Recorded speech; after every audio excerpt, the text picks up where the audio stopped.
Hello সবাইকে, welcome back to Nisha Mia's blog. আমি নিশা। আজকে তোমাদের সামনে একটা অন্যরকম মিনি ব্লগ নিয়েছি।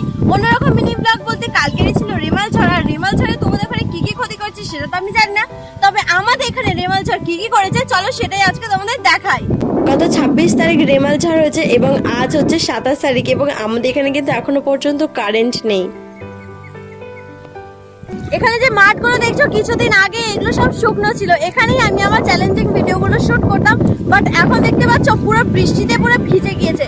তো রেমাল ঝড়ে এখানে অনেক গাছপালাও পড়ে গিয়েছে, যেহেতু আমাদের মাঠের ধারে বাড়ি সেই জন্য এসে তোমাদেরকে দেখাই। এরকম মিনি ব্লগটা হয়তো করা হতো না যদি না বোন হঠাৎ করে দুপুরবেলা বাইরে বেরিয়ে যেত আর আমি তাকে খুঁজতে না যেতাম। গতকালই ঝড় বয়ে গিয়েছে, আবহাওয়া এখনো ঠিক হয়নি। হঠাৎ করে বোনকে বাড়িতে না দেখতে পাই, মাঠে গিয়ে দেখি বোনু তার বান্ধবীর সাথে জলে খেলা করছে। তো আমিও ব্যাপারটা মিস করলাম না। কালকে ঝড়ে লাঠিগুলোর অবস্থা দেখো।